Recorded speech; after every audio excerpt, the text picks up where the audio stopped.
Barcelona first phase में back three के साथ गेम बिल्ड कर रही थी और जो सर्जिनियो डेस्ट था वो लॉप साइडेड राइट बैक था और उसकी पोजीशनिंग यहाँ पर देख सकते हैं वो हाई थी। नेपोली फ्रंट टू के साथ प्रेस कर रही थी। ओसिमेन और Zielinski man to man press कर रहे थे बारसा के सेंटर बैक्स को, और जो ज़ेलेंस्की था वो एंगल बनाकर प्रेस कर रहा था बार्सिलोना के सेंटर बैक्स को, और जो बुस्केट्स की जो पासिंग लेन थी वो कट कर रहा था क्योंकि वो बुस्केट्स को कवर शैडो कर रहा था। और जो बारसा के दो ऑफेंसिव मिडफील्डर से फ्रैंकी डियोंग और पेद्री वो बिटवीन द लाइन खेल रहे थे। नेपोली 4-4-2 फॉर्मेशन में डिफेंड कर रही थी। बारसा के जो ऑफेंसिव मिडफील्डर थे फ्रैंकी डियोंग और पेद्री, उनको नेपोली के holding midfielder man to man mark कर रहे थे, और जो नेपोली के वाइड मिडफील्डर थे एल्मास और इंजिग्निया वो रेडी थे फुलबैक्स को क्लोज डाउन करने के लिए वाइड जोन में। नेपोली ओपन प्ले में 4-4-2 फॉर्मेशन में सीट बैक करके डिफेंड कर रही थी। नेपोली के फ्रंट टू डेडिकेटली बारसा के सेंटर बैक्स को प्रेस नहीं कर रहे थे और सेंट्रल और नैरो रहकर सर्जियो बुस्केट्स को कवर शैडो करने की कोशिश कर रहे थे। जो नेपोली की जो फर्स्ट लाइन और सेकंड लाइन थी वो सेंट्रल और कॉम्पैक्ट थी, और उसकी वजह से बारसा के जो बिटवीन द लाइन प्लेयर थे पेद्री और फ्रैंकी डियोंग वो बॉल रिसीव नहीं कर पा रहे थे, क्योंकि जो नेपोली की जो सेकंड और फर्स्ट लाइन थी वो सेंट्रल और कॉम्पैक्ट थी, और जो फ्रैंकी डियोंग और पेद्री की जो पासिंग लेन थी वो कट कर रही थी।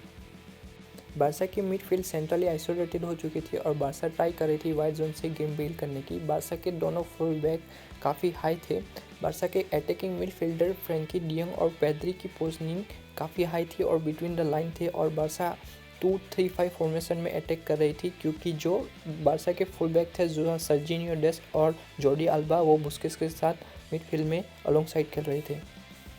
नेपोली की मिडफील्ड लेफ्ट और राइट शिफ्ट कर रही थी, और जो बिटवीन द लाइन प्लेयर थे फ्रैंकी डियोंग और पेद्री उनकी जो पासिंग लेन है वो कट कर रहे थे, और फ्रैंकी डियोंग और Pedri between the line ball receive नहीं कर पा रहे थे। और जब अड्डामा ट्राओरे फ्लैंक पे ड्रॉप इन करके बॉल रिसीव करने की कोशिश कर रहा था, तब जो वाइड मिडफील्डर था नेपोली का इंजिग्निया उसको मैन टू मैन मार्क कर रहा था।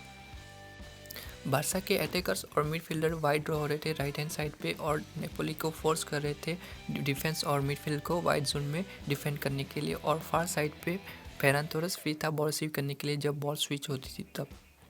Letter in the game Barca के centre backs edge of the penalty box पे स्प्लिट होकर खेल रहे थे गोलकीपर के साथ, और नेपोली के फ्रंट टू बारसा के बैक थ्री के सामने 3 वर्सेस 2 डाउन थे और बारसा के पास नंबर एडवांटेज था। बारसा यूज़ कर रही थी डबल पिवट्स, सर्जियो बुस्केट्स और फ्रैंकी डियोंग बारसा के लिए डबल पिवट्स थे, और जो फेबियन रूइज था वो सर्जियो बुस्केट्स और फ्रैंकी डियोंग के सामने 2 वर्सेस 1 डाउन था, और सर्जियो बुस्केट्स और फ्रैंकी डियोंग स्प्लिट होकर इजीली बॉल रिसीव कर पा रहे थे, और जो बारसा के फुल बैक थे वो हाई और वाइड रहकर सेंटर बैक्स और गोलकीपर के लिए आउटलेट ऑप्शन थे। जब बार्सिलोना सिंगल पिवट यूज़ कर रही थी सर्जिनियो बुस्केट्स अंडर प्रेशर था, और तब फ्रैंकी डियोंग मिडफील्ड में ड्रॉप इन करके टेम्परेरी सेकंड पिवट बन रहा था, और बुस्केट्स को उसकी वजह से आसानी हो रही थी।